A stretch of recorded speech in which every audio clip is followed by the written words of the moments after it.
mendapatkan hati. Negeri ini memanggilmu kawan, belajar bergerak berbagi untuk negeri. Guru penggerak majukan pendidikan, guru penggerak menghamba pada murid.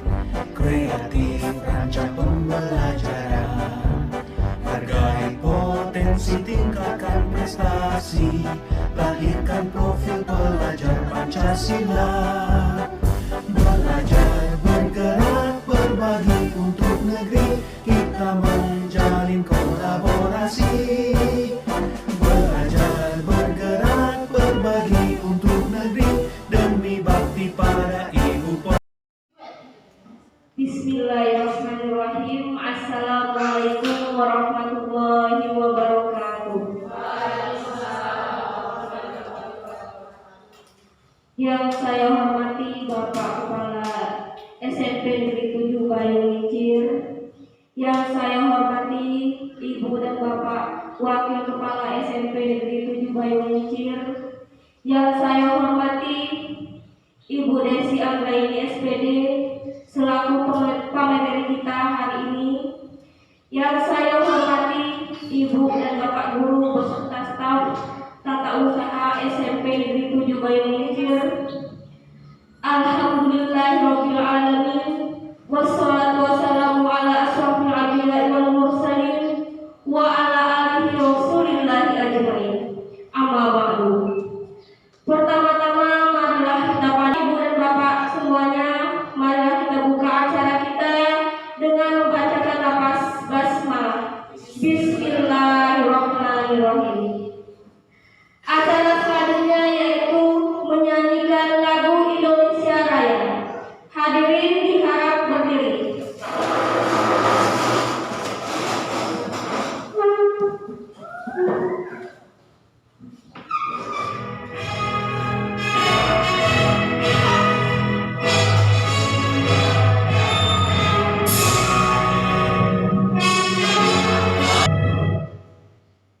Hadirin dipersilakan duduk kembali.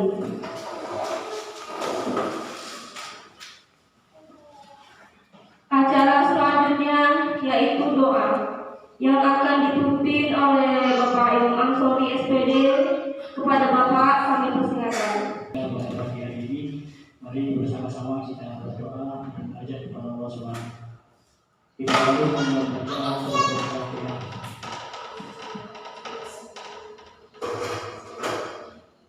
Kita berdoa Nabi Mustafa Muhammad sallallahu alaihi wasallam wa ala alihi wa sahbihi wa ahli baitihi. Assalamualaikum warahmatullahi wabarakatuh.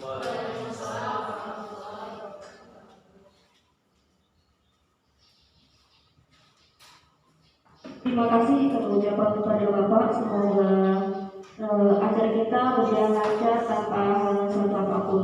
Amin. Allahumma amin. Baiklah, acara selanjutnya yaitu kata sambutan yang akan disampaikan oleh Bapak Kepala SMP Negeri 7 Bayungincir. Kepada Bapak kami persilakan. Assalamualaikum warahmatullahi wabarakatuh. Alhamdulillah, puji syukur kita panjatkan kehadirat Allah karena pada hari ini kita masih diberi nikmat sehat, sehingga kita masih bisa berkumpul di ruangan yang sederhana ini dalam rangka diseminasi pengibasan budaya positif di sekolah, yang dalam hal ini nanti akan disampaikan oleh salah satu guru penggerak di SMP kita, Ibu Desi Anggraini, sarjana pendidikan. Tidak lupa juga kami ucapkan terima kasih kepada Bapak Ibu yang telah hadir pada hari ini. Salam dan salam pada junjungan kita Nabi besar Muhammad SAW, supaya ilmu yang telah diberikan kepada kita di akhirnya nanti kita akan. Saya akhiri. Wassalamualaikum warahmatullahi wabarakatuh.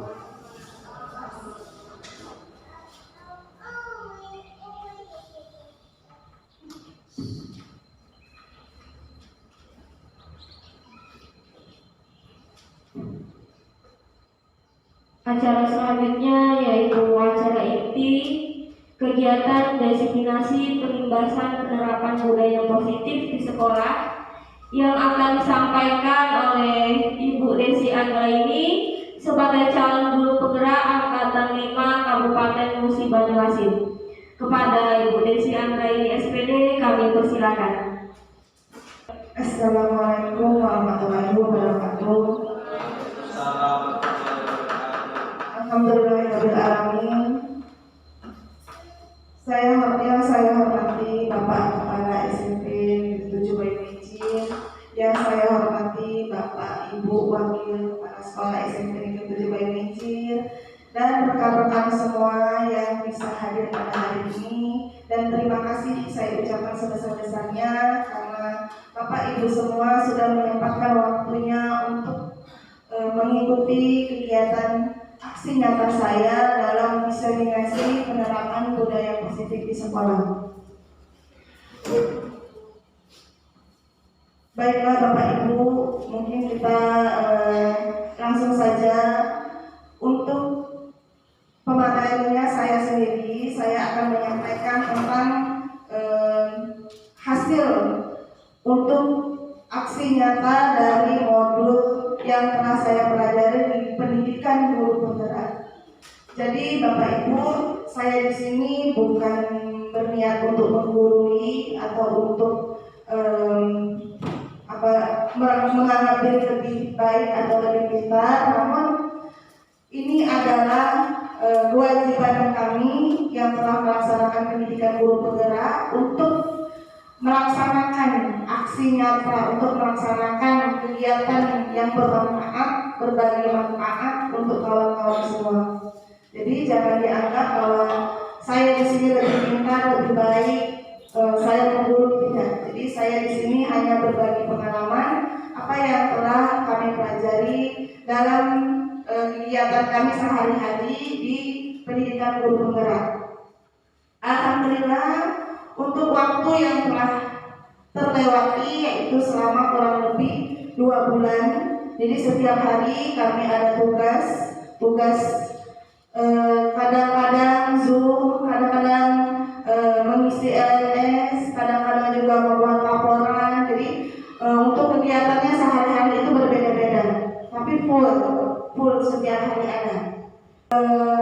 Jenis materi yang pertama yaitu perubahan paradigma belajar, yang kedua tentang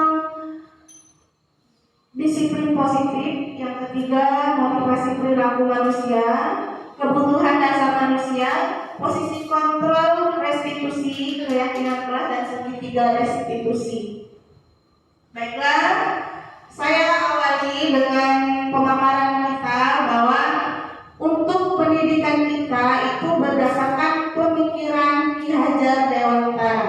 Mungkin Bapak Ibu sudah sangat mengenal ya namanya Ki Hajar Dewantara. Beliau adalah Bapak Pendidikan Indonesia. Beliau adalah pencetus pendidikan yang ada di Indonesia. Tapi kebanyakan dari sekolah-sekolah dan guru-guru belum begitu menerapkan tentang pemikiran Ki Hajar Dewantara. Jadi begini, menurut apa yang telah kami pelajari, bahwa Ki Hajar Dewantara ini telah menuliskan pemikirannya dan sudah diterapkan oleh kita semua.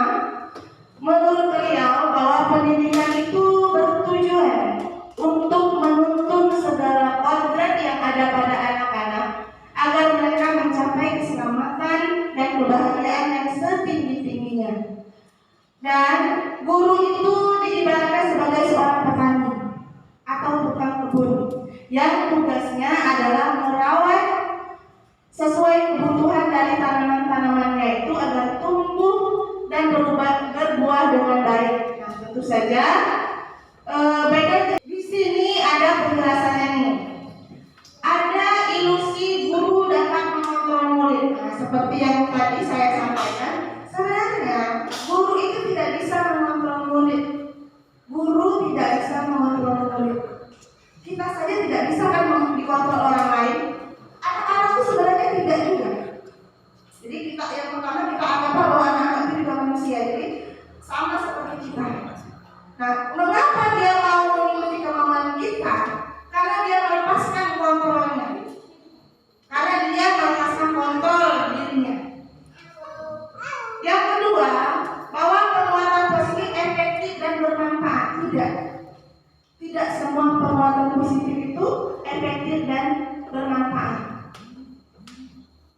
Jadi di sini ini ada penjelasannya bahwa perbuatan positif atau bujukan adalah bentuk-bentuk kontrol.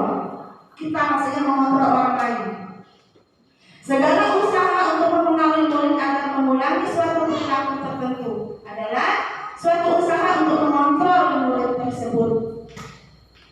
Nah, kemungkinan sebenarnya murid itu menyadari dan bisa menolak bujukan kita, atau bisa murid tersebut menjadi tergantung pada sang guru untuk berusaha. Ini maksudnya bagaimana? Ini maksudnya begini.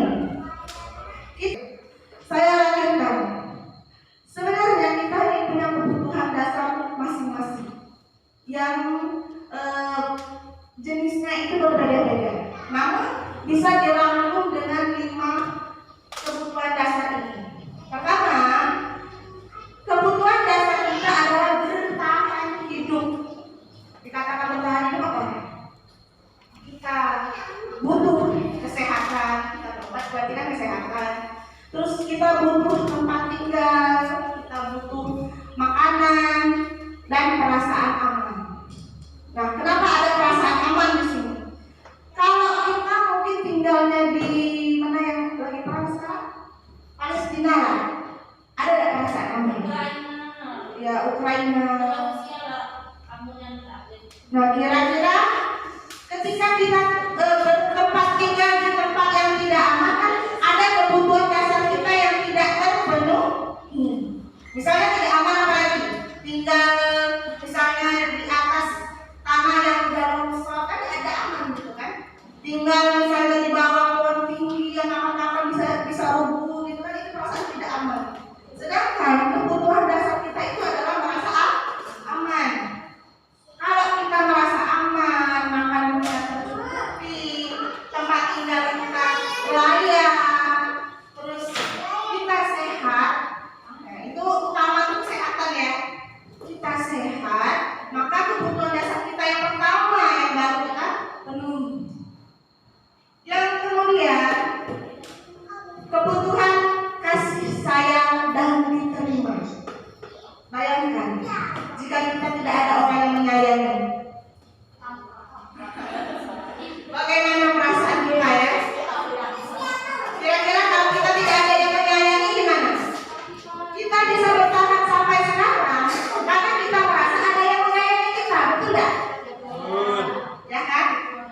Ada orang tua, ada saudara, ada istri, ada suami, ada anak-anak, anak-anak yang paling menyayangi lah. Pulang rumah, gitu kan, ibu, gitu kan, ayah langsung.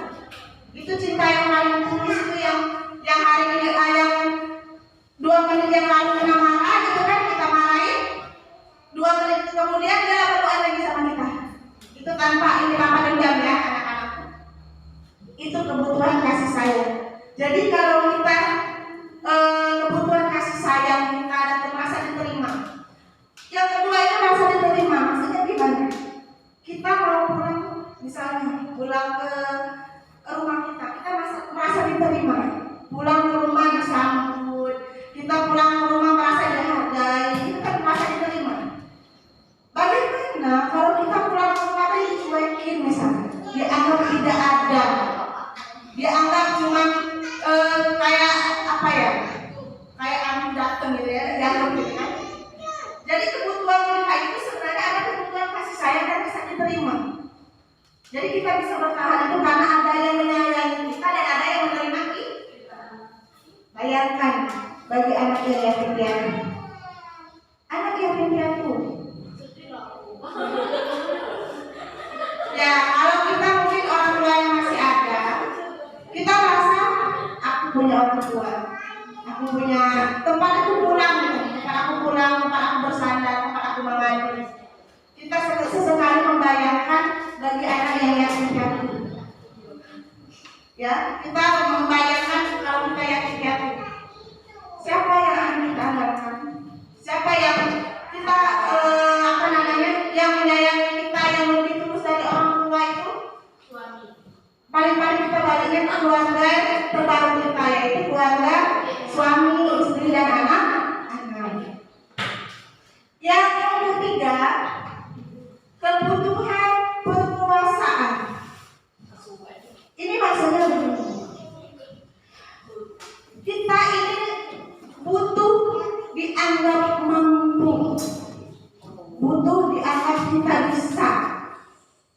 Itu penting.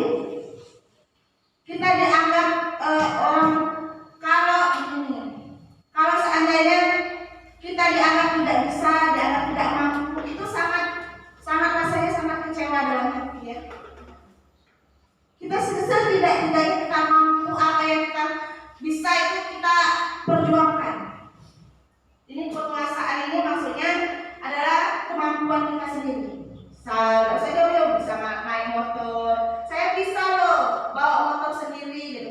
Itu kan penguasaan, itu adalah kemampuan. Nah kita tuh tidak diakui bahwa kita bisa naik motor gitu kan.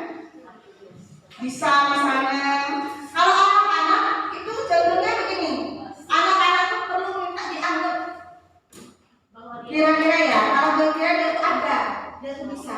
Apalagi kalau matematika mudah, siapa yang mau maju ke depan gitu kan, langsung angkat tangan. Dia tuh minta dianggap bahwa dia tuh bisa, ya kan? Dia pengennya aku tuh dianggap bisa oleh kawan-kawanku, oleh guruku gitu kan. Nah ini kebutuhan mereka itu yang sedang mereka penuhi adalah penguasaan atau pengakuan akan kemampuan. Yang keempat yaitu kebebasan. Kebutuhan akan pilihan. Ini maksudnya begini. Saya tadi sudah menjelaskan bahwa kebutuhan akan pilihan ini maksudnya anak-anak itu tidak boleh dipaksa. Anak-anak itu hanya boleh disuruh memilih.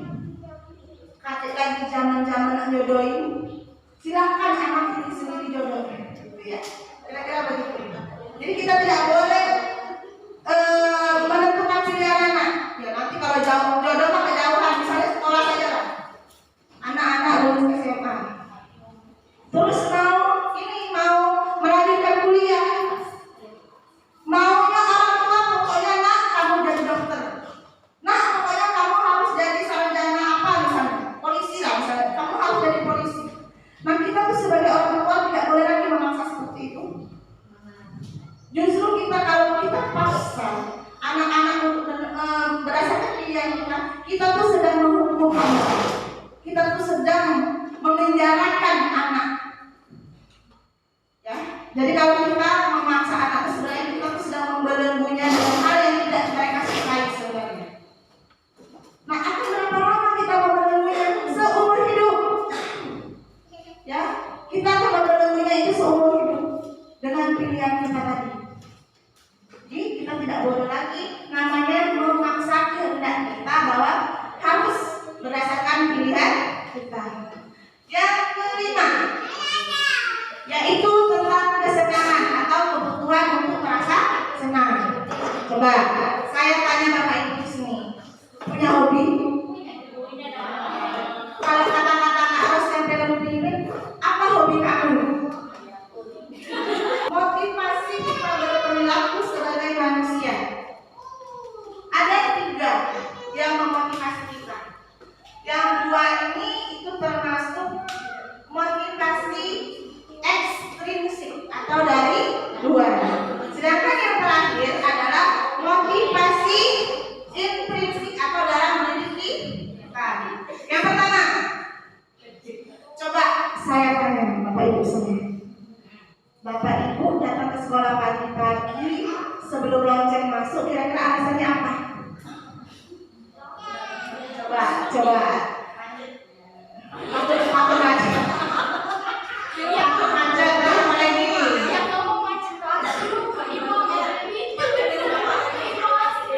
Kewajiban. Terus apa lagi ayo?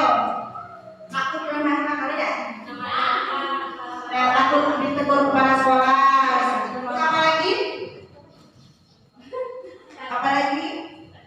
Apa yang mendasari kita berperilaku? Pikir, melaksanakan tugas ya. Apa lagi? Ada lagi? Misal, alasan-alasan kita itu kita jabarkan seperti ini. Kita berperilaku itu ada yang berperilaku karena dukungan dan dorongan dari orang lain. Itu maksudnya begini. Saya mau datang pagi-pagi ke sekolah, pertama takut terlambat. Kedua misalnya kaget ditegur kepala sekolah. Siapa lagi? Takut nanti ada anak ketinggalan pelajaran. Takut adik macet di jalan.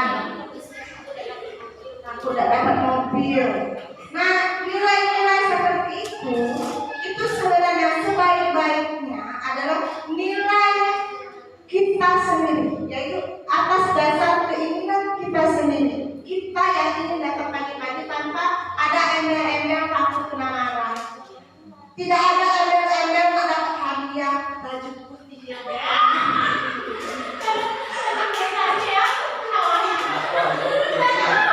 Ya bukannya ini ya, kan kata bapak kemarin ada janji apa? Gak dapat baju putih Pak ya? Jadi tidak ada embel-embel itu di belakang kita rajin tadi. Tapi kita rajin datang ke sekolah itu karena kita sendiri yang memahami bahwa kita yakin dengan kita rajin akan begini, akan begini. Tanpa ada kutip tadi, jam 2 tadi, takut dapat teguran, takut dapat teguran dengan mengharapkan hadiah. Ya, jadi kita harus mempunyai motivasi dari dalam diri kita sendiri. Oke, sekarang kita masuk ke materi kita yaitu disiplin. Sudah tadi kita datang pagi-pagi, kita masuk ke makna disiplin. Kalau Bapak Ibu dengar kata disiplin itu apa? Kata-kata yang menggunakan kata disiplin. Disiplin itu apa? Ada peraturan, tata tertib, gitu kan? Pokoknya yang begitu ya. Jadi kita sering membayangkan ada di dalam pikiran kita itu adalah kepatuhan kita pada sebuah peraturan. Ini dikatakan disiplin. Tertib mengikuti aturan-aturan yang sudah tertuliskan. Apalagi pokoknya tentang disiplin itu begitulah. Ya, pokoknya kalau dengan kata disiplin, oh begini, pokoknya harus teratur, tertata. Nah, sedangkan disiplin ini sebenarnya tidak begitu juga ya. Disiplin itu harus dari dalam diri kita sendiri. Kalau kita dalam kata disiplin, siapa yang tidak disiplin biasanya dihukum. Padahal hukuman itu sendiri sebenarnya itu adalah alternatif paling akhir yang bisa kita lakukan. Oke, di sini ada disiplin positif. Nah, saya jelaskan yang pertama, dalam budaya kita makna disiplin dimaknai menjadi sesuatu yang dilakukan seseorang pada orang lain untuk mendapatkan kepatuhan. Kita cenderung menghubungkan kata disiplin dengan ketidaknyamanan. Ini yang masih yang salah ya. Terus sebenarnya sebagai pendidik tujuan kita adalah menciptakan anak-anak yang memiliki disiplin diri sehingga mereka bisa berperilaku dan mengacu pada nilai-nilai kebaikan yang universal. Kebaikan yang universal gimana? Ada yang ingat? Kebaikan universal bersikap santun, berbudi baik, ya, dan memiliki motivasi intrinsik yang kata saya tadi, yang sebelumnya tadi, bahwa motivasi intrinsik bukan ekstrinsik. Nah, kan kalau ekstrinsik tadi mengharapkan hadiah, takut dimarah, ekstrinsik. Kalau intrinsik adalah nilai yang kita percaya. Terus yang ketiga adalah disiplin positif. Merupakan salah satu cara penerapan yang bertujuan untuk menumbuhkan kesadaran serta memberdayakan anak untuk melakukan sesuatu tanpa dorongan, tanpa ancaman maupun hukuman, seperti yang sudah saya jelaskan tadi. Nah, untuk mengingatkan Bapak Ibu kembali bahwa kita ini mencapai profil pelajar Pancasila. Sebelum saya masuk ke sini, saya ingin mengajak Bapak Ibu membayangkan sebuah masa depan. Pikirkan satu titik di mana cita-cita itu tercapai. Kita tentu mempunyai list yang ingin kita harapkan untuk keluarga kita. Sudah bikin rumah misalkan, kita sudah nikah nih, punya anak, bikin rumah misalnya kan. Terus apalagi listnya, menyekolahkan anak ke sini misalnya kan, memuliakan anak ke sini, nanti anak menikah dengan jodohnya misalnya orang seperti ini. Kita mempunyai list kehidupan itu. Kita sebenarnya sekarang pun sudah merencanakan untuk masa depan 20-30 tahun lagi. Kita bikin kebun sekarang untuk apa? semua nanti. Kita mempunyai list rencana sebenarnya. Kita tuh masing-masing manusia itu sudah mempunyai angan-angan kita sendiri. Itu saya yakin Bapak Ibu juga mempunyai angan-angan yang kita sendiri. Punya rencana rumah tangganya sendiri. Sekarang saya mengajak Bapak Ibu untuk membayangkan rumah kedua kita. Apa rumah kedua kita?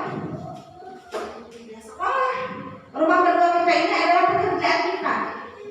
Kita membayangkan seperti apa sekolah kita ini sekian tahun ke depan. Maunya seperti apa maunya? Mau kita apa misalnya apa contohnya? Maunya kebayangan yang secara ini ya, sekolahnya mau seperti apa aja? Mau dijadikan seperti apa sekolah kita? Maju. Terus apa?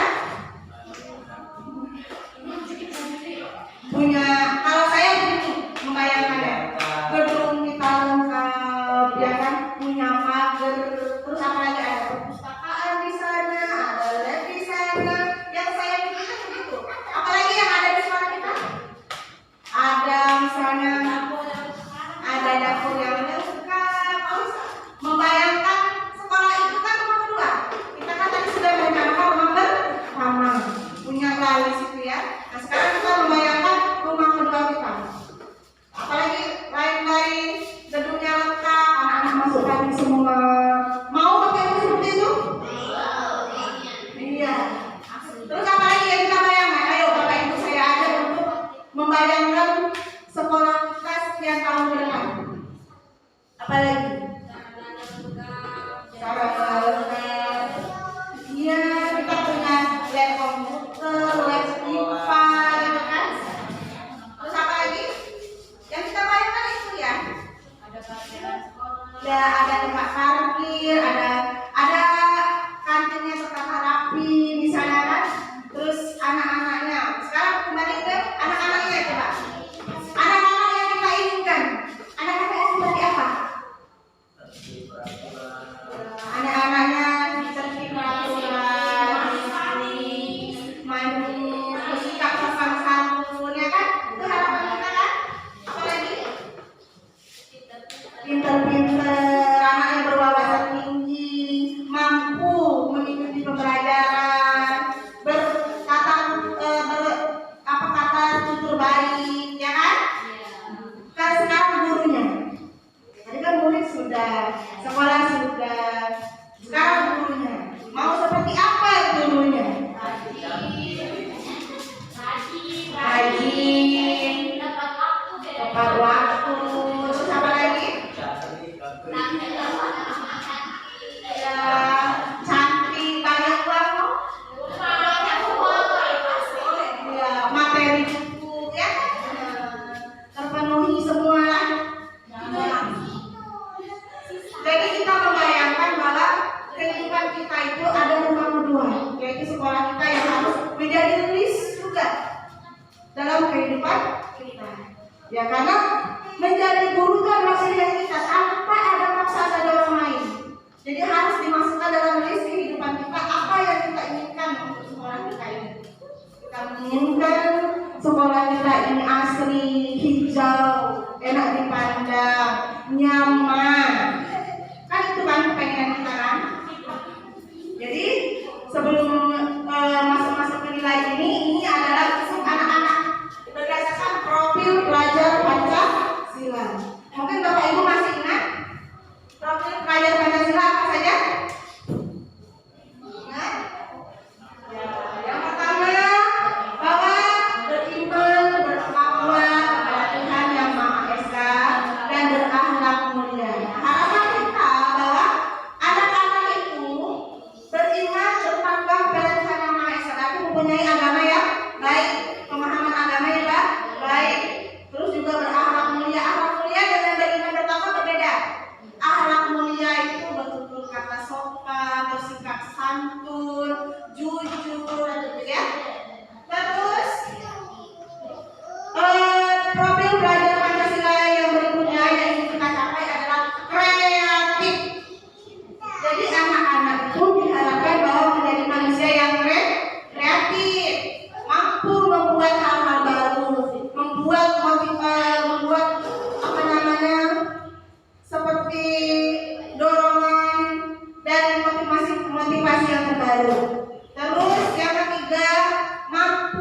bergotong royong. Jadi jangan sampai kita lupa nih bahwa ada hal yang ingin kita capai dalam pembelajaran.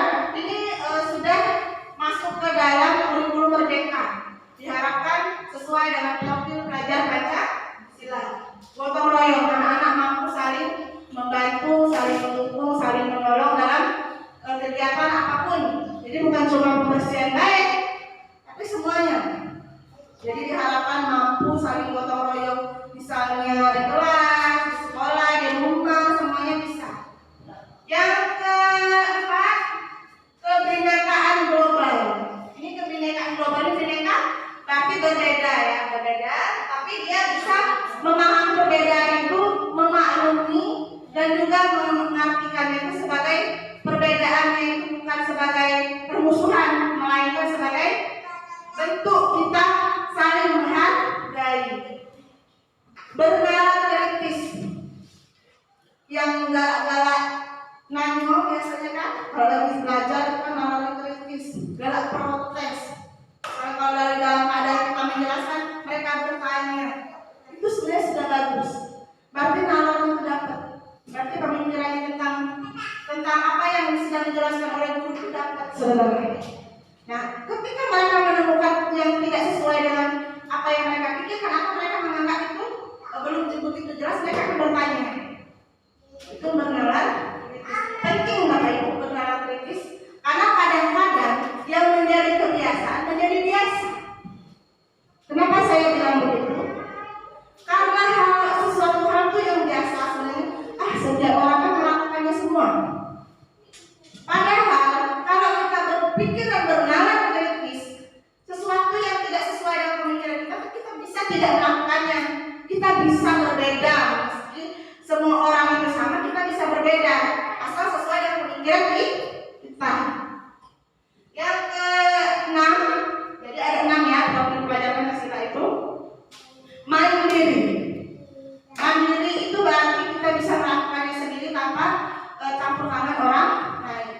Itu perlu dan penting sekali. Karena kita tidak bisa selalu mengandalkan orang lain, mau ini mau itu, harus bertanya dengan orang lain, tidak. Jadi kita budayakan bahwa kita itu adalah anak-anak yang mandiri. Jadi kita biasakan anak-anak kita itu mampu mengerjakan tugasnya tanpa harus dikit-dikit misalkan, dikit-dikit bertanya dan begitu ya. Jadi mereka kita wajibkan untuk mencari dulu apa yang ingin mereka ketahui, baru setelah menyimak baru bertanya. Itu mandiri. Oke, saya ada sedikit peristiwa nih untuk kita telah. Saya bacakan.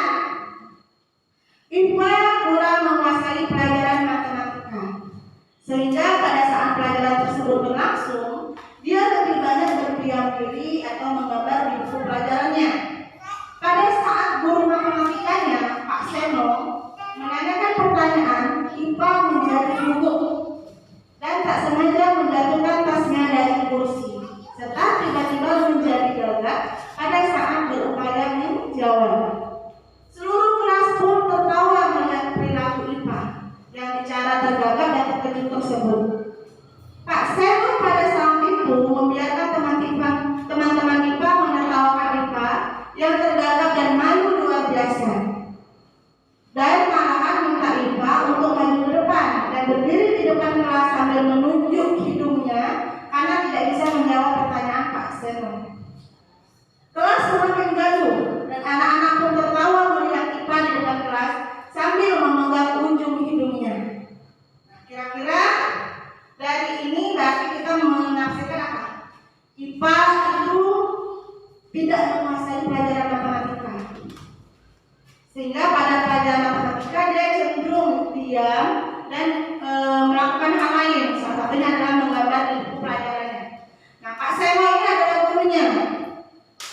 Pak Seno tadi melihat IPA menjadi gugup dan menjatuhkan tasnya, malah disuruh maju ke depan dan dihukum untuk memegang hidung di depan kelas. Kira-kira yang saya ingin tanyakan, setujukah Bapak Ibu dengan tindakan Pak Seno terhadap IPA? Setuju? Tidak.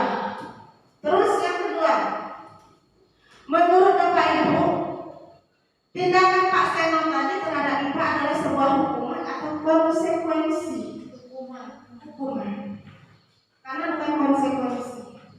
Jadi Pak Seno itu menempatkan dirinya sebagai hukuman atau penghukum. Nah, kita dari penjabaran tadi kita masuk ke dalam penerapan disiplin positif. Di sini penerapan disiplin positif ini maksudnya begini. Ada 3 jenis yang sering satu hukuman, konsekuensi dan restitusi. Nah, ini yang sering kita lakukan adalah hukuman.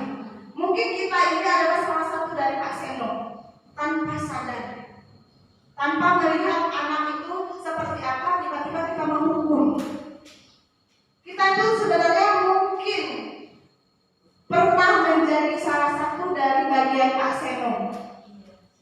Nah, salah satu bagian dari Pak Seno. Itu tanpa sadar, tanpa kita bisa melewatkannya, sebenarnya begitu. Terus di sini juga ada yang namanya konsekuensi. Konsekuensi itu perjanjian seperti ini.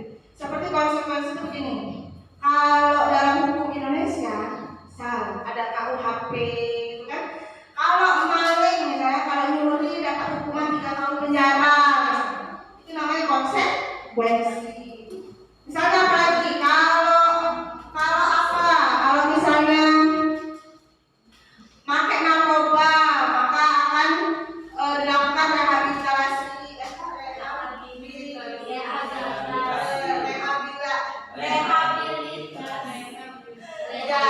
Nah, kira-kira itu kan konsekuensi. Nah, bedanya hukuman dengan konsekuensi itu nanti akan kita masuk dalam proses berikutnya. Nah, ini ada penemuan baru yaitu restitusi. Yang akan kita perjuangkan ini adalah restitusi. Kalau sekolah-sekolah penggerak itu sudah menerapkan restitusi sebenarnya. Nah, karena kita bukan dan belum menjadi sekolah penggerak, mungkin nanti ya Pak ya. Insya Allah. Mungkin nanti akan jadi sekolah penggerak. Nah, kita walaupun belum jadi sekolah penggerak, kita harus belajar tentang restitusi. Apa bedanya hukuman, konsekuensi dan restitusi? Di sini ada kutipan sedikit nih, sebenarnya panjang ke bawah. Cuma saya ambil yang paling atas. Hukuman itu dikategorikan sebagai identitas gagal. Sedangkan konsekuensi dan restitusi itu dikatakan identitas sukses.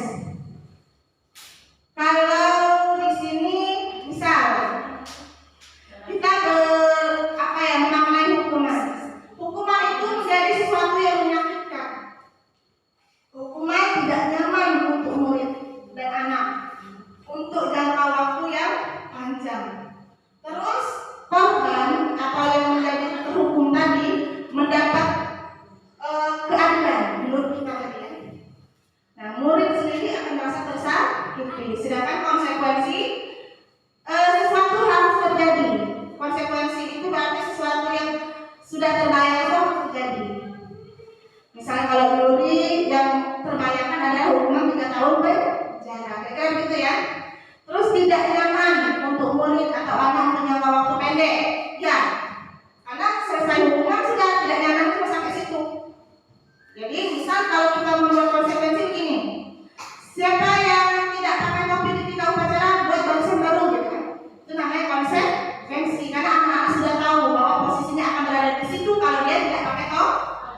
tidak terencana atau tiba-tiba sekendaknya guru mau ngomong apa pokoknya sekedak guru, itu namanya hukuman. Nah ini murid tidak tahu apa yang akan terjadi dan tidak dilibatkan untuk memilih hukuman. Hukuman itu bersifat satu arah dari pihak guru yang memberikan, dan murid hanya menerima suatu hukuman tanpa melalui suatu kesepakatan atau pengarahan dari pihak guru. Kalau konsekuensi itu sudah terencana atau sudah disepakati, sudah dibahas dan disetujui oleh murid dan guru. Misalnya tadi kalau yang tidak pakai topi sudah tahu letaknya mereka berdirinya di mana gitu ya, konsekuensi. Terus restitusi. Nah, restitusi ini adalah sebuah pendekatan untuk menciptakan disiplin positif. Sekarang saya ingin mengajak Bapak Ibu membaca, membedakan. Ini ada dua kategori. Ini masih hukuman dan konsekuensi. Silakan. Misal ada masalah ini dan kita menyuruh siswa mencatat 100 kali di dalam buku dengan kalimat saya tidak akan terlambat lagi karena terlambat ke sekolah ya. Jadi disuruh nulis saya tidak akan terlambat lagi. Kira-kira ini hukumankah atau konsekuensikah? Konsekuensi. Apa? Kira-kira masuk ke mana ya? Masuk ke hukuman. Jadi ini hukuman. Kalau mencatat 100 kali dalam buku kalimat saya tidak akan terlambat lagi, itu hukuman. Terus yang kedua, lari mengelilingi lapangan basket 2 kali karena terlambat hadir di sekolah. Ya benar, ini adalah hukuman. Terus yang ketiga, membersihkan coretan yang dibuatnya di meja tulis. Konsekuensi. Nah, terus murid diminta untuk push up 15 kali karena tidak menggunakan masker ke sekolah.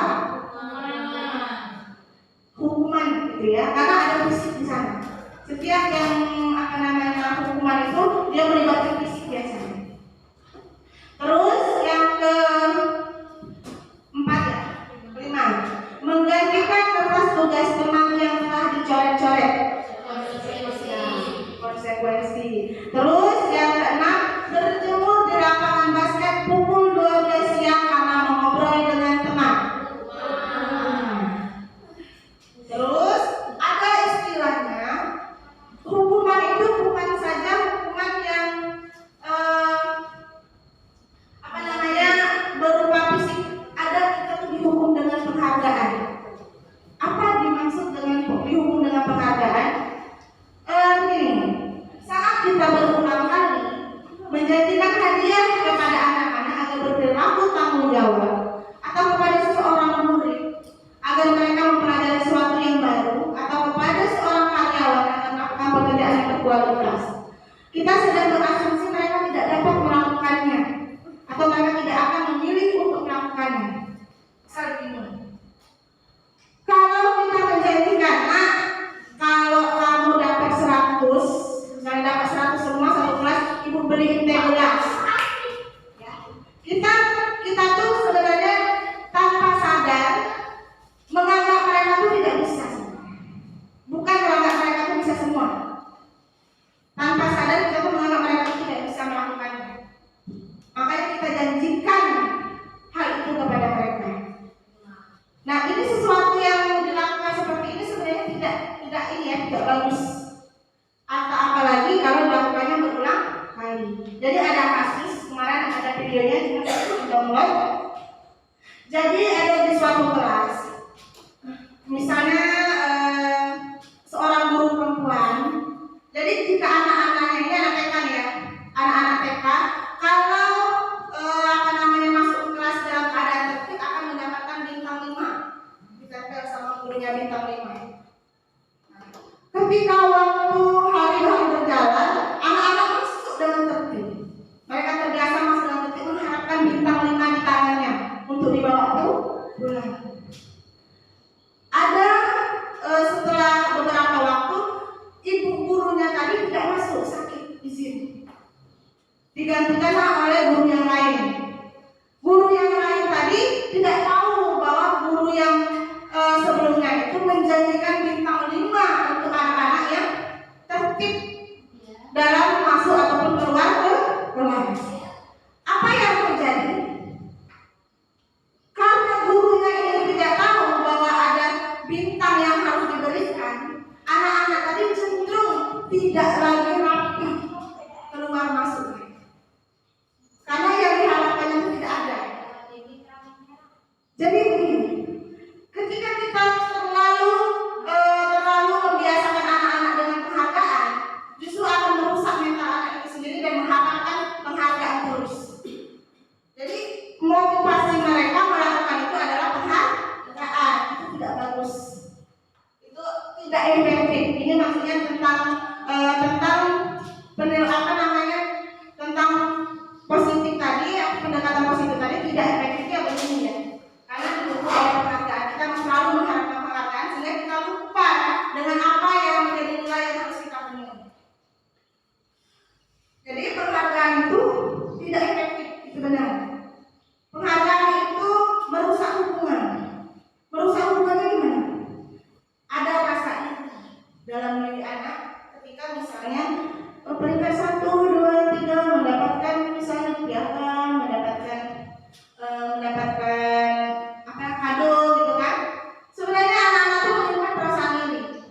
Kita menganggapnya sebagai motivasi agar anak-anak lain itu menjadi orang yang gini gitu kan. Harapan kita tuh begitu. Padahal justru mereka itu menjadi iri, merasa apa ya? Dengan anak yang ranking tadi misalnya, anak-anak itu justru merasa seperti tidak adil gitu. Jadi tidak bagus juga. Untuk penghargaan itu bisa merusak hubungan. Terus penghargaan itu mengurangi ketepatan. Ini maksudnya begini. Ketika anak-anak tujuannya itu adalah mengharap penghargaan, maka dia tadi tidak begitu cermat dalam misalnya menjawab soal, menelaah soal. Karena harapan dia itu bukan jawaban benar, melainkan harapannya itu adalah penghargaan yang bakal dikasih guru tadi. Jadi penghargaan juga mengurangi ketepatan.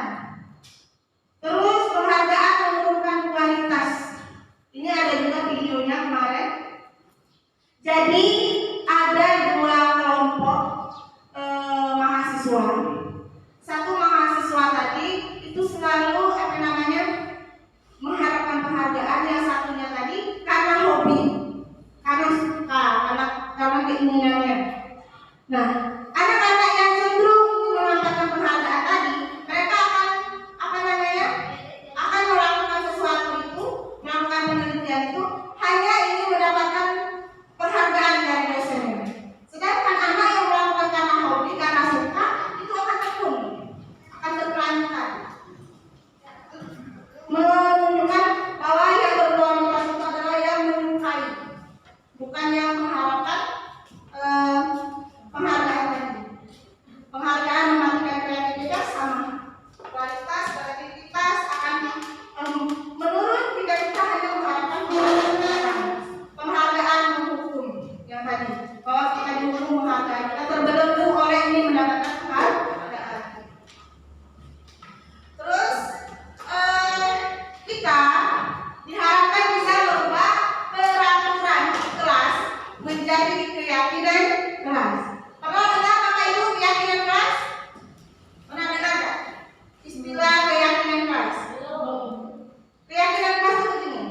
Kalau kita bicara keyakinan, mungkin dalam prinsip kita adalah agama ya. Keyakinan itu kan adalah agama, pandangan, prinsip. Kalau saya tanya, Bapak Ibu kenapa pakai helm kalau lagi di atas motor? Demi keamanan. Kenapa pakai masker misalnya tengah keramaian? Ya, supaya tidak kena virus corona. Jadi kita tuh bukan mengharap penghargaan, tapi karena dasar diri kita sendiri ingin menghargai diri kita. Kita pakai helm ketika kita mengendarai motor. Itu kan jawabannya bukan karena takut ditilang polisi ya. Apa memang takut ditilang polisi?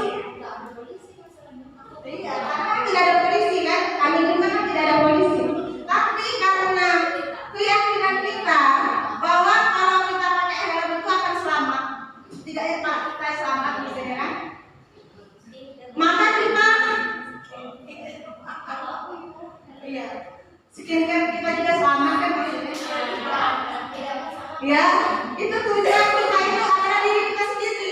Karena kita mau kita selamat. Makanya kita pakai helm. Itu namanya keyakinan. Terus kenapa kita pakai masker, rajin cuci tangan? Karena kita udah demi kesehatan, kita mengharapkan kesehatan. Nah, nilai-nilai inilah harus kita terapkan kepada siswa kita. Kita harus belajar ke siswa kita bukan lagi peraturan, melainkan keyakinan. Kita ajarkan anak-anak kita terapkan dalam kelas kita, khususnya Bapak Ibu yang wali kelas. Kita membuat keyakinan kelas. Cara membuatnya gimana? Bisa. Apa contohnya? Jangan membuang sampah sembarangan atau gimana? Nilai yang kita dapatkan dari jangan membuang sampah sembarangan apa? Kebersihan. Jadi nilai kebersihan yang ingin kita pertahankan. Ya. Coba ini saya ada tabel. Tabel ini isinya pertama peraturan yang kita buat dengan nilai kebajikan yang ingin kita capai. Jadi kita ganti peraturan kelas menjadi keyakinan kelas. Harus ada nilai yang terkandung. Ini kembalikan barang ke tempatnya. Nilai apa yang kita pengen dapat? Apa? Kembalikan barang ke tempatnya. Kerapian, tanggung jawab. Jadi kita membuat keyakinan bahwa di dalam kelas itu kita harus bertanggung jawab terhadap apa yang kita lakukan. Jadi kuncinya di sana bukan lagi kembalikan buku pada tempatnya, melainkan tanggung jawab. Jadi anak-anak merasa meyakini bahwa dia harus bertanggung jawab. Terus yang kedua, dilarang mengganggu orang lain. Keyakinan apa ini? Nilainya nilai apa? Dilarang mengganggu orang lain. Kita masuk ke apa? Dilarang mengganggu, saling menghargai. Jadi nilai yang ingin kita capai adalah saling menghargai. Ketika kita nanti membuat keyakinan kelas, berarti harus saling menghargai. Karena nilai yang ingin dicapai adalah saling menghargai. Nah, untuk penjabarannya, saling menghargai itu banyak. Berarti tidak mengganggu kawan, tidak nilai kawan, tidak misalnya apalagi pokoknya yang berhubungan dengan tanggung jawab ya. Terus yang ketiga, hadir di sekolah 15 menit sebelum pembelajaran dimulai. Itu termasuk nilai apa yang ingin dicapai? Kedisiplinan. Ya, benar, kedisiplinan dan juga tanggung jawab juga. Dilarang melakukan kekerasan. Masuk kemana kalau dilarang melakukan kekerasan? Masuk ke keamanan. Ya, dilarang melakukan kekerasan itu masuk ke keamanan. Tapi menjaga keamanan di kelas. Jadi nilai itu nilai keamanan, tidak lagi. Ini tidak lagi ditulis dilarang melakukan kekerasan juga. Jadi keyakinan kelas itu kita ubah. Peraturan kelas kita ubah menjadi keyakinan kelas. Ditulisnya menjadi harus menjaga keamanan. Dilarang menggunakan narkoba. Masuk kemana dia ya? Tidak boleh menggunakan obat-obatan penawar. Iya, dan masuk ke nilai kesehatan. Jadi harus menjaga kesehatan. Ya, jadi kita harus sama-sama menjaga kesehatan. Terus bergantian atau menunggu giliran. Masuk mana? Masuk ke kedisiplinan, kesabaran, ketertiban, banyak ya. Dilarang merokok.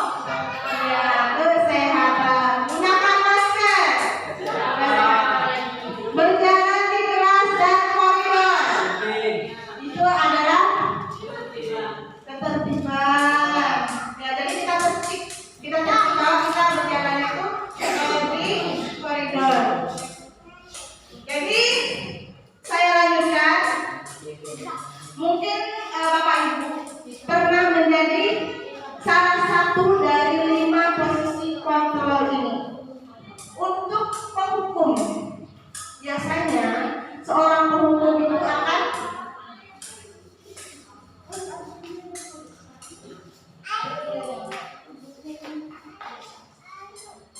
nanti saya coba Bapak Ibu untuk menonton video ini.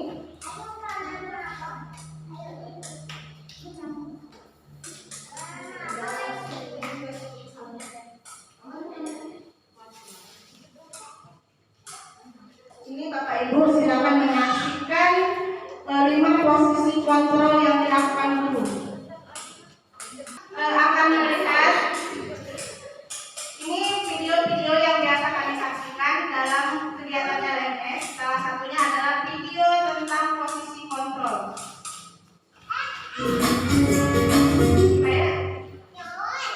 Bahagia Ibu dan Bapak Guru hebat. Dalam penerapan disiplin positif restitusi, salah satu program yang dikembangkan adalah 5 posisi kontrol. 5 posisi kontrol dalam restitusi adalah proses perjalanan seorang pendidik agar dapat mengenali dirinya. Pada video kali ini, kita akan membahas tentang 5 posisi kontrol yang dikembangkan. Nah, Bapak Ibu, tadi kita sudah menyaksikan video tentang 5 posisi kontrol yang dilakukan oleh guru. Untuk posisi penghukum, membuat rasa bersalah, teman itu masih dikatakan identitas gagal atau kalau bisa tidak dilakukan karena cenderung masih motivasi ekstrinsik atau orang lain. Jadi melakukan hal benar itu karena orang lain. Sedangkan monitor itu masih tergolong ekstrinsik juga, tapi masih bisa dipakai untuk kegiatan kita, yaitu posisi pemantau atau monitor. Mungkin Bapak Ibu tadi sudah menyaksikan video tentang pemantau tadi, bahwa seorang pemantau itu memberikan konsekuensi atau anak-anak itu sudah tahu konsekuensi yang akan mereka lakukan jika mereka melakukan kesalahan. Jadi itu seorang posisi pemantau. Nah, yang ingin kita tuju untuk semua sekolah, untuk semua guru adalah posisi manajer. Yang pertama, kalau kita seorang manajer, kalimat-kalimat ini tentu kita tahu nih, ini termasuk kategori yang mana. Tadi kan sudah nonton video. Nah, ini coba saya merefleksi dulu, Bapak Ibu, setelah nonton video tadi. Ada kata-kata posisi kontrol mana ini yang mengucapkan pertanyaan-pertanyaan tersebut. Saya kecewa sekali dengan kamu. Masuk mana Bapak Ibu? Saya kecewa sekali sama kamu atau dengan kamu. Berarti dia termasuk ke ayo Bapak Ibu, tadi sudah nonton videonya kan? Kira-kira kita refleksi dulu masuk ke kategori mana? Membuat rasa bersalah.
tidak dibangunkan oleh orang tuanya. Nah, alasan itu kita validasi dulu, kira-kira masuk akal gak gitu kan, termasuk alasan dia tadi. Terus adakah cara yang lebih efektif untuk mendapatkan apa yang kamu butuhkan? Nah itu sama ya, itu merupakan validasi tindakan yang salah. Terus kita membangkitkan lagi identitas dirinya dengan menstabilkan identitas dengan mengatakan bahwa setiap orang itu pasti pernah melakukan kesalahan. Itu supaya apa? Supaya dia merasa dirinya tidak down, supaya dia merasa bahwa dirinya itu bukan orang yang benar-benar gagal. Kita membangkitkan lagi semangatnya. Jadi kita selain itu kita tahu bahwa dia anak salah, tapi ketika kita menyalahkan anak tadi akan cenderung kecil hatinya. Tapi kita bangkitkan dulu semangatnya. Kita mengatakan bahwa setiap orang pasti pernah melakukan kesalahan. Kamu bukan satu-satunya yang pernah melakukan ini. Nah, supaya akan merasa bahwa oh iya, karena ini kan tidak semua yang kita lakukan itu salah semua ya. Jadi anak itu cenderung berpikir, cenderung membangkitkan lagi apa yang mereka ingin tahu. Baru kemudian kita menanyakan keyakinan keras apa yang telah kita sepakati yang telah dilanggar oleh anak tersebut. Misalnya tentang keamanan tadi, ketertiban. Terus kita menanyakan apa yang kamu inginkan. Kamu ingin menjadi orang yang seperti apa? Nah, dengan kita melaksanakan restitusi, Bapak Ibu sekalian, restitusi ini adalah sebuah cara menanamkan disiplin positif pada murid. Jadi kita tuh menanamkan disiplin pada murid itu untuk dirinya sendiri. Jadi mereka yang paham tentang dirinya. Yang kedua, restitusi bukan untuk menebus kesalahan. Restitusi itu untuk belajar, untuk membenahi kesalahan. Yang ketiga, restitusi memperbaiki hubungan. Keempat, restitusi menuntun untuk melihat ke dalam diri. Restitusi mencari kebutuhan dasar yang mendasari tindakan. Dan restitusi itu adalah cara yang paling baik. Nah, ini adalah akhir dari penjelasan saya. Bapak Ibu sekalian, jika ada yang ingin menanggapi atau ada yang ingin menanyakan. Assalamualaikum warahmatullahi wabarakatuh. Terima kasih kepada Bapak Moderator telah mengizinkan saya untuk satu pertanyaan. Tadi saya mendengarkan pernyataan dari Ibu Desi tentang tidak boleh memberikan penghargaan kepada anak ya, kepada anak. Bagaimana kalau seandainya memberikan penghargaan kepada anak untuk pemula melakukan suatu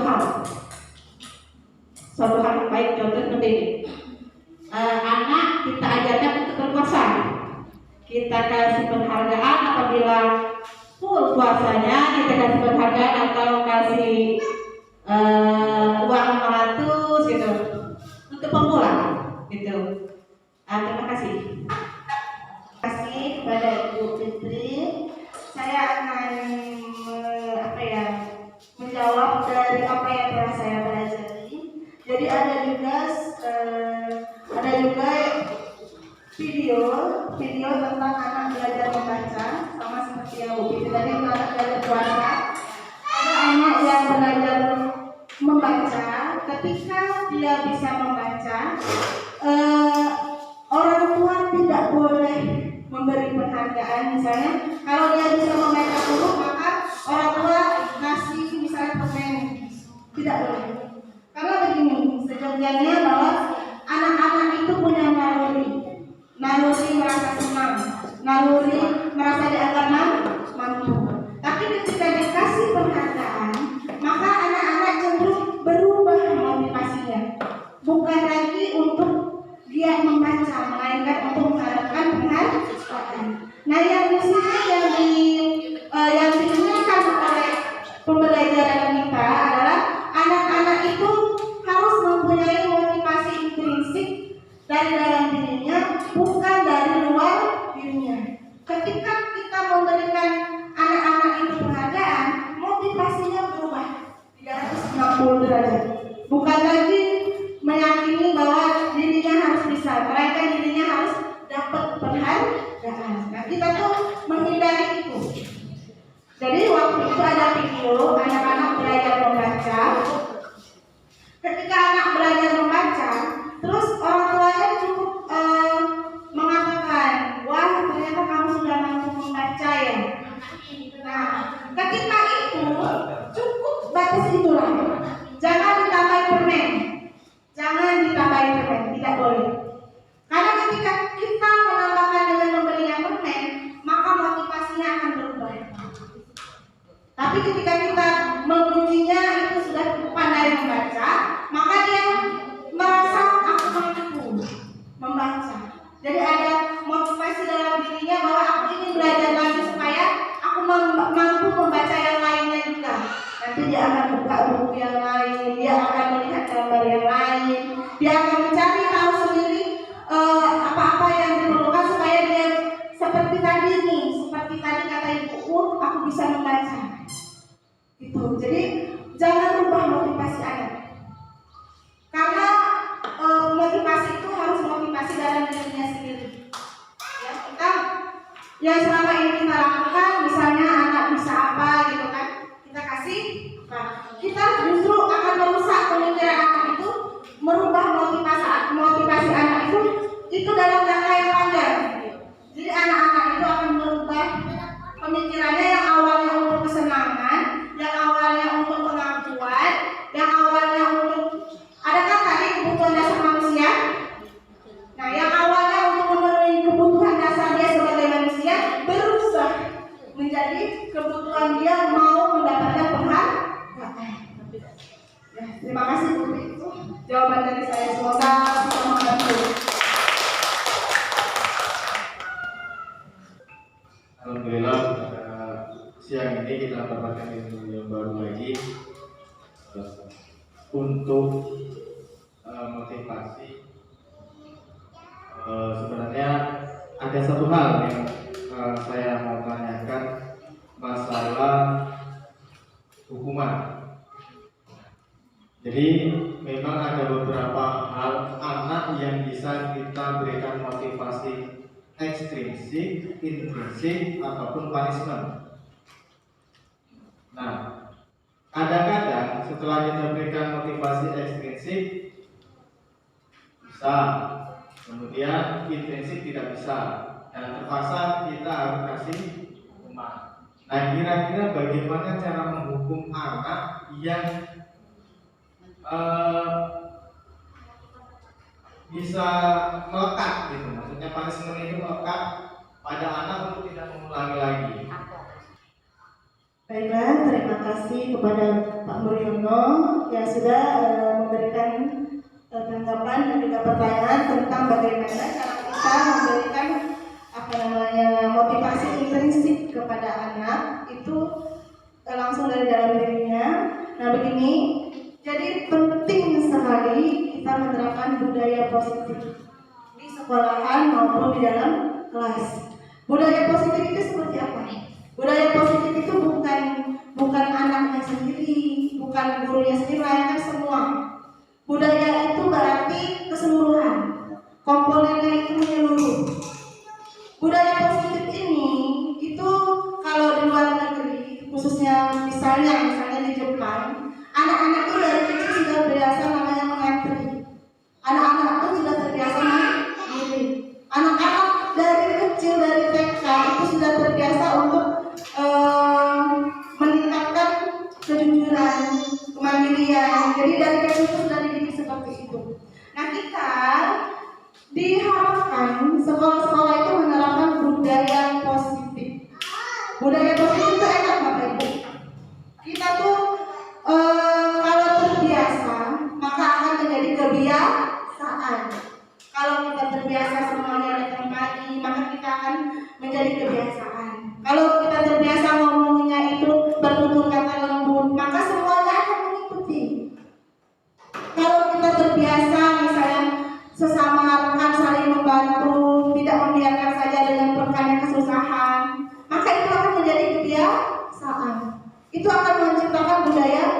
positif.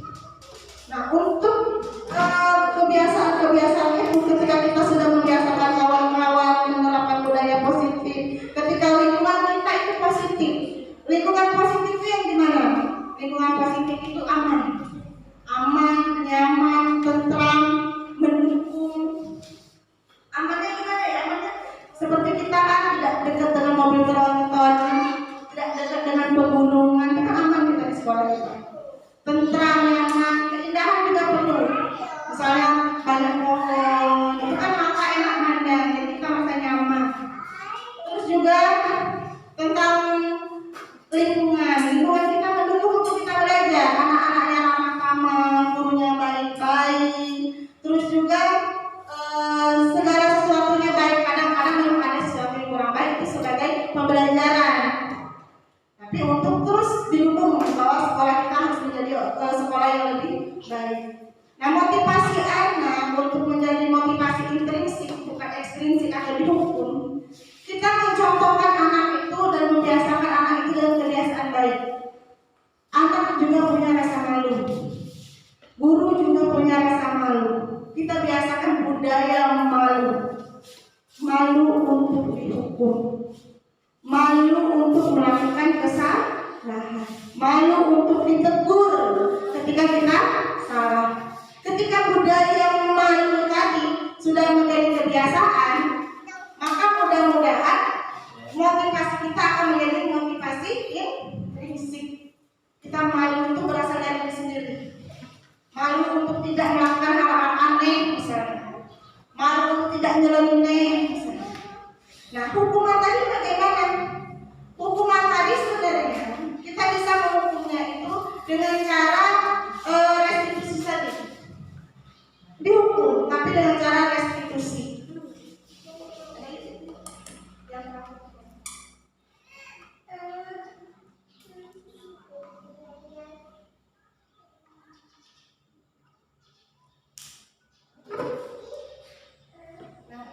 Jadi kita bisa menyelesaikan masalah itu melalui segitiga restitusi. Jadi yang kami pelajari bahwa pertama kita inginkan apa? Yang kita inginkan anak tadi itu tidak mengulangi kesalahannya lagi. Yang kedua Bapak Ibu bahwa anak-anak itu juga mempunyai perasaan. Senakal-nakalnya anak, sebandel-bandelnya anak, mereka tuh kadang butuh perhatian baik. Jadi tidak selalu anak tuh nakal tuh karena memang degil, tidak. Anak-anak tuh kadang butuh perhatian yang mereka belum dapatkan di rumahnya. Jadi mereka tuh mengharap rumah keduanya lah yang memperhatikan mereka. Ya? Makanya kita harus mengajarkan anak-anak tentang keyakinan. Jadi yang saya bilang tentang apa yang kita yakini, apa yang kita ingin mengharapkan. Nah, pertama kita bisa melakukan segitiga restitusi, yaitu kita tanyakan alasan anak melakukan itu apa. Ini kan validasi tindakan yang salah. Jadi kita yang pertama kita lakukan adalah memvalidasi tindakan anak yang salah. Contohnya misalnya anak apa ya? Tidak mengerjakan PR lah. Kita bisa menanyakan anak, apa yang kamu lakukan ini? Harus tahu dulu anaknya. Anak pasti tahu. Saya tidak mengerjakan PR, Bu. Pasti anak tahu salah mereka itu apa. Mereka itu sebenarnya tahu loh. Mereka tuh tahu mereka tuh salah kalau tidak mengerjakan PR itu tahu. Nah terus kita bisa menanyakan kenapa kamu tidak mengerjakan PR. Kita dengarkan alasan mereka. Kadang-kadang jawaban anak juga jawabnya misalnya saya tuh tidak paham Bu dengan penjelasan ibu. Makanya tidak tahu dan itu pakai apa yang ditulis. Ya kan? Iya, ibu tuh menjelaskannya misalnya terlalu cepat, jadi aku tidak bisa paham. Karena anak-anak itu kebutuhannya tuh berbeda-beda. Ada yang belajarnya cepat, ada yang belajarnya nangkepnya lambat. Biar menilai orang SMP 7 bukan SMP 7 yang dahulu. Itu saja. Terima kasih kepada semua Bapak Ibu yang telah hadir. Terima kasih kepada Bu Desi yang telah memberikan ilmunya. Akhir kata kami ucapkan wassalamualaikum warahmatullahi wabarakatuh. terima kasih Bapak Ibu semuanya.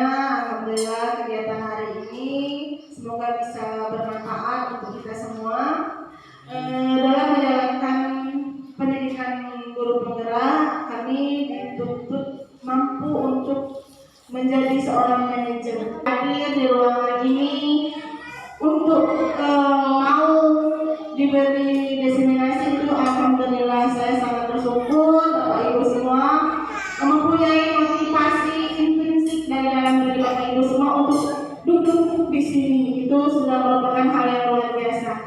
Dan saya juga jika ada kata-kata saya yang salah, saya mohon ampun dan minta maaf kepada Allah, saya mohon ampun. Saya akhiri, wassalamualaikum warahmatullahi wabarakatuh. Ada Ibu Desi Anggreni SPD yang telah menyampaikan materi diskusi tentang penerapan budaya positif di sekolah. Semoga dapat kita terapkan di sekolah kita dan dapat terwujudnya visi dan misi sekolah kita. Amin, amin, Allahumma amin. Acara selanjutnya yaitu penutup. Marilah sama-sama kita tutup dengan bacaan hamdalah. Alhamdulillah. Saya selaku pembawa acara